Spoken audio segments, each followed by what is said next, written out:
Buenos días, buenos días. Bhagavad Gita tal como es, traducido por Ase Bhaktivedanta Swami Prabhupada. Karma Yoga, acción en la conciencia de Krishna. Estamos en el texto 13, donde dice: cuando el ser viviente encarnado controla su naturaleza y renuncia mentalmente a todas las acciones, reside feliz en la ciudad de las 9 puertas, el cuerpo material, sin trabajar ni hacer que se trabaje. Bueno, las 9 puertas que se explican aquí son los sentidos que tenemos en la cabeza, ¿verdad? La boca, las orejas, los ojos, las fosas nasales. Y luego está el genital y el ano. Así que ahí están las 9 puertas. Entonces, aquí Krishna está diciendo que si uno tiene un control de las demandas de los sentidos, entonces uno puede lograr una verdadera felicidad, no el buscar complacer los sentidos de manera irrestricta y descontrolada. Ya hemos visto que las personas intentan hacer eso y lo único que obtienen es sufrimiento, porque hay que crear un balance en este mundo de dualidad para poder lograr la felicidad. El espíritu encarnado, amo de la ciudad, de su cuerpo o de la ciudad de las 9 puertas, no crea actividades ni induce a la gente a actuar, ni crea los frutos de la acción. Todo esto lo efectúa la modalidad de la naturaleza material. Bueno, para que entendamos este punto, porque nosotros estamos percibiendo que estamos creando, ¿verdad? Cuando tenemos relación sexual creamos un niño, cuando trabajamos estamos en una forma de acción creativa y se pueden dar muchos ejemplos sobre ese punto.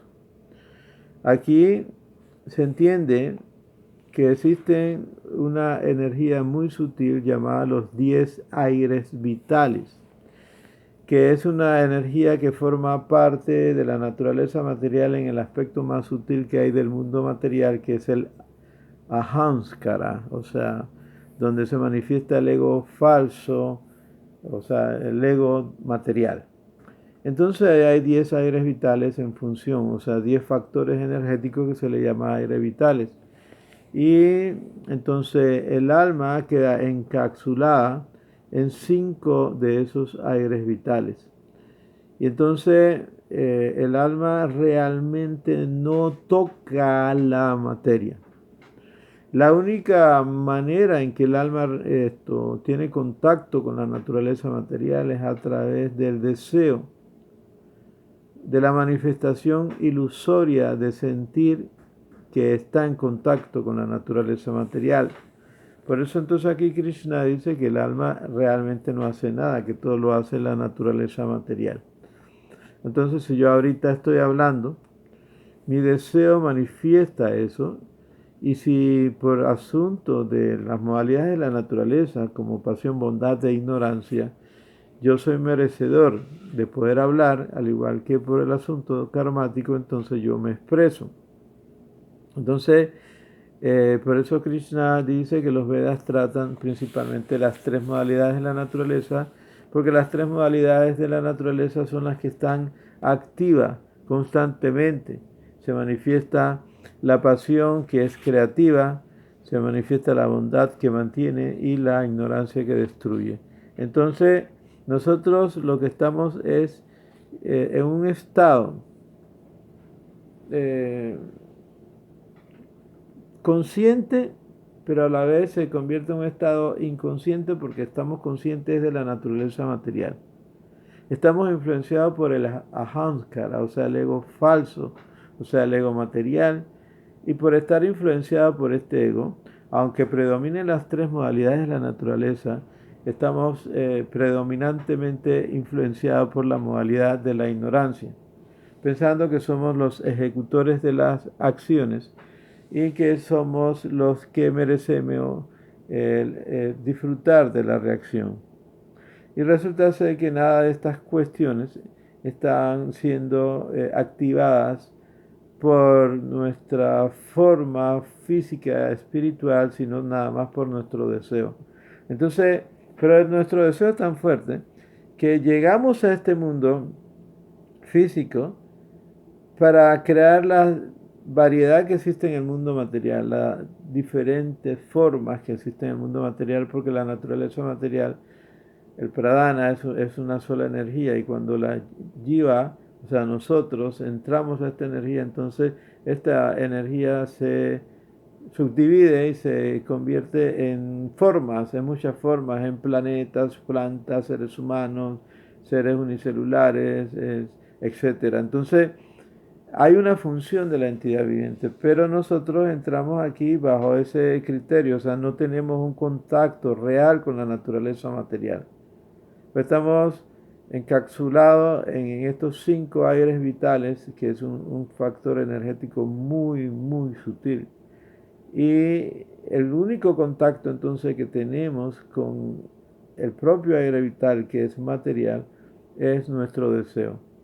Entonces nuestro deseo llega a este factor energético se activa. Entonces, de acuerdo a las condiciones que nosotros tenemos, como dije, por guna y karma, entonces es que se manifiestan las cosas. Y nosotros creemos que somos los creadores y los disfrutadores. Entonces, a veces uno ve que una persona llega y le dice, mira, a mí me han dicho, a alguien que yo conozco me dijo, tú nada más te la pasas haciendo Krishna, Krishna, Krishna, Krishna, ¿y dónde está lo que has logrado? En cambio, yo no creo en Krishna, no creo en Dios, y mira todo lo que tengo. Tengo un negocio y tengo recursos, vivo en el mejor sector del país. Y él me habla de esa manera, y yo realmente, como lo conozco hace mucho tiempo, no quiero perder tiempo hablando con personas así, entonces me quedo callado. Pero yo estoy pensando, lo que ese individuo no sabe es que aunque él crea que es el ejecutor de la acción y que todo eso lo ha logrado por su esfuerzo, simplemente todo está siendo manejado por la naturaleza material. Eso lo dice Krishna aquí en el Bhagavad Gita. Entonces, yo creo en Krishna, no ese personaje.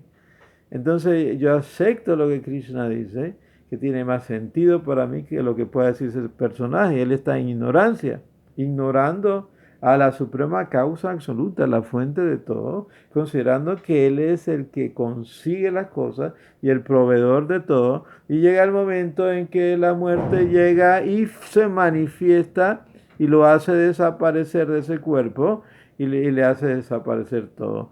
Y si no es la muerte, bueno, puede ser que quiebre su negocio o que se enferme, lo que sea, y eso está fuera de su control en realidad. Pero la ilusión lleva a la persona a considerar que es el ejecutor de todas las actividades. Y aquí Krishna en el capítulo 7 habla de 4 tipos de personas piadosas y 4 tipos de personas impías. Y los 4 tipos de personas piadosas son los que buscan a Dios, ya sea por beneficio material o porque se sienten afligidos o porque son inquisitivos o sabios.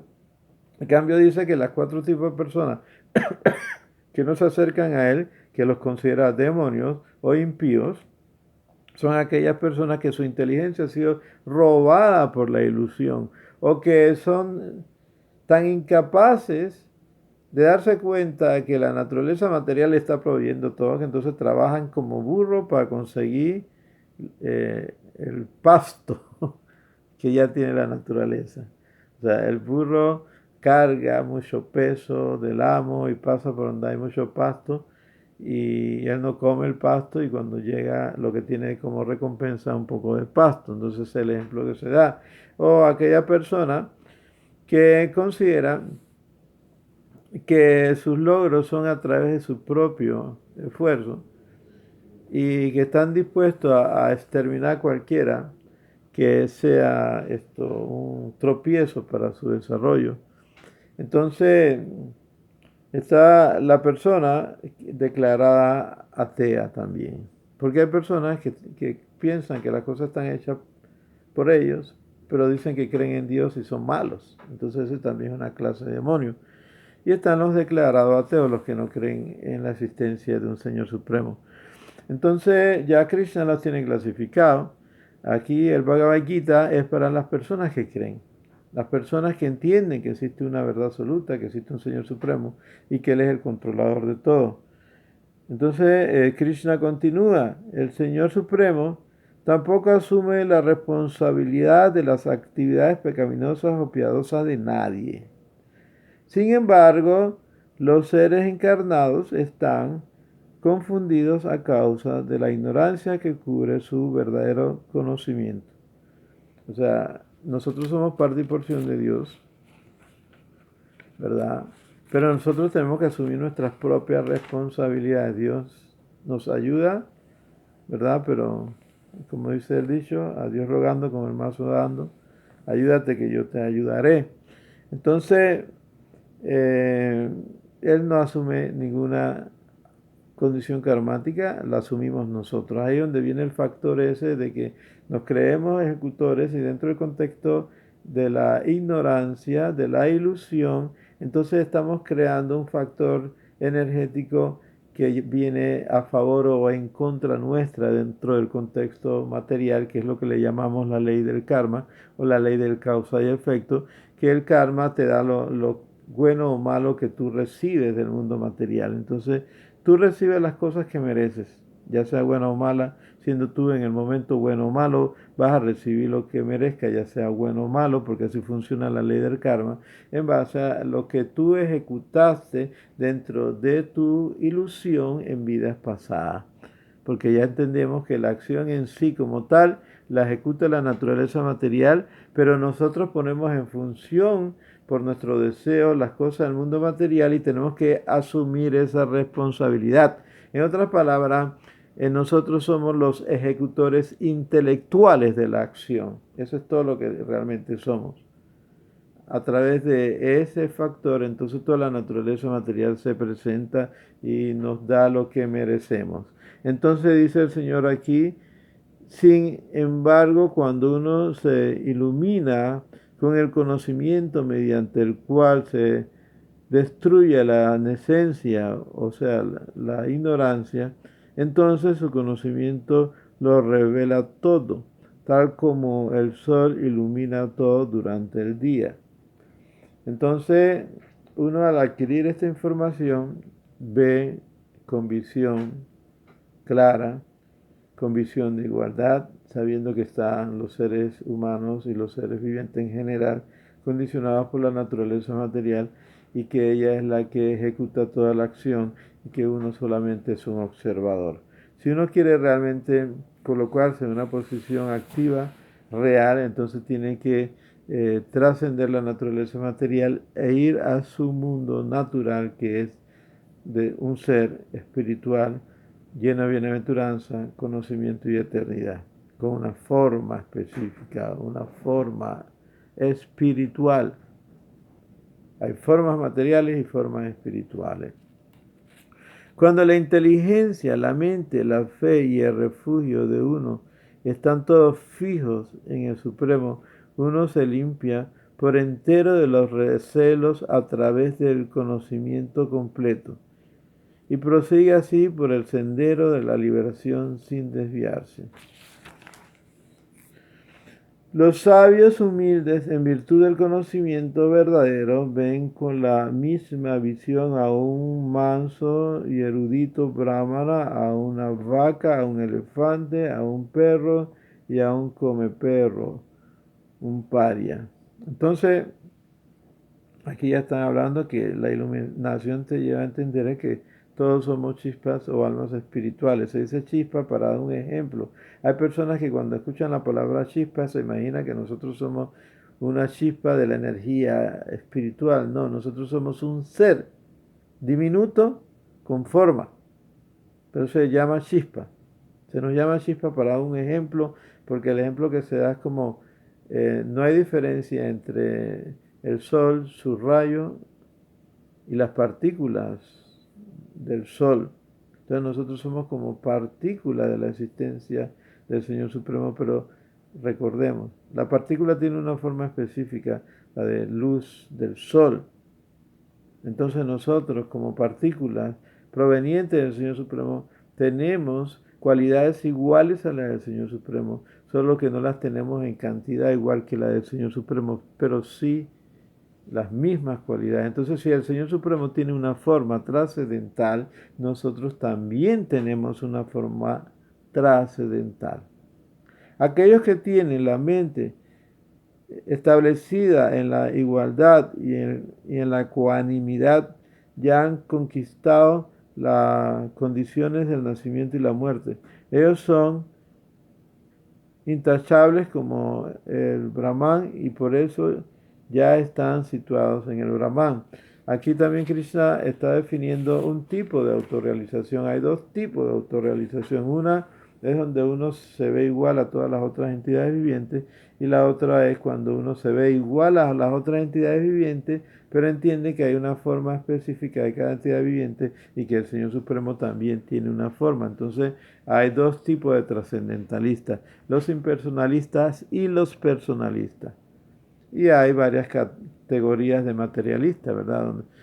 Los bikarmi, los karmis, etcétera. Hay una clasificación de personas que son trabajadores fruitivos, de ahí viene la palabra karmi o karma, y están condicionados a la naturaleza material. Entonces, hay unos individuos que solamente tienen conciencia de la lengua, otros tienen conciencia de los sentidos, ya sea de adquisición de conocimiento y trabajo, otros tienen conciencia de su mente, conciencia de su inteligencia, conciencia de su ego falso, ¿verdad? Entonces, entre más conciencia tengas, más visión tienes. Y hay individuos que entonces trascienden el ego falso y entran a la conciencia de la ecuanimidad, donde consideran que somos de una sola energía. Entonces aquí, ese es un plano que Krishna está presentando aquí, pero a la vez explica de que nosotros tenemos que trascender también ese plano de la condición de ecuanimidad y ver a todos por igual. Aquí mencionó que se ve a un brahmana, o sea, un sacerdote o un intelectual, igual que un elefante o que un comedor de perro, ¿verdad? Un paria, un chándala, un melecha, entonces, o un comedor de vaca, o ve igual a una vaca, porque ve a la entidad viviente dentro del corazón, pero esta entidad viviente debemos entender que tiene una forma específica. Una persona que ni se regocija al conseguir algo agradable, ni se lamenta al obtener algo desagradable, que es inteligente en relación con el ser, que no se confunde y que conoce la ciencia de Dios, ya está situada en la trascendencia. Entonces aquí Krishna está hablando de cuáles son las características de una persona que ya ha trascendido las modalidades de la naturaleza material. Una persona así, deliberada, no se ve atraída al placer material de los sentidos, sino que más bien siempre está en trance, disfrutando del placer interno. De ese modo, la persona autorrealizada disfruta de una felicidad ilimitada, ya que se concentra en el Supremo. ¿Ves? Entonces, ahí uno puede darse cuenta en qué posición uno está. Por ejemplo, en mi caso, estoy en el proceso, pero estoy aspirando a llegar a estar experimentando esa felicidad trascendental y poder dejar el placer inferior, porque Krishna dice que uno no puede dejar el placer inferior si no ha experimentado el placer superior. Una persona inteligente no participa de cosas que son fuentes de desdicha y las cuales se deben al contacto con los sentidos materiales. Oh hijo de Kunti, esa clase de placer tienen un comienzo y un final, y por eso el hombre sabio no se deleita con ellos. Entonces, ya sabemos que hay placer en la modalidad de la ignorancia, placer en la modalidad de la pasión y placer en la modalidad de la bondad. Y entonces estos placeres siempre tienen como consecuencia finalizar, y cuando finaliza algo que le gusta a uno, lógicamente que uno se siente inconforme. Entonces, aquí está hablando de la limitación del placer material versus el placer espiritual. Todavía los acharyas nos dicen que el placer del mundo material en comparación con el placer del mundo espiritual es como tomarse una gota de agua en el desierto. Imagínense, con ese calor y que nada más le llega a uno una gota de agua. Bueno, eso que le llamamos placer tiene eso. Es más, todavía hay sabios que dicen que lo que le llamamos placer solamente es el cese momentáneo de la constante del sufrimiento. A eso le llamamos placer en este mundo.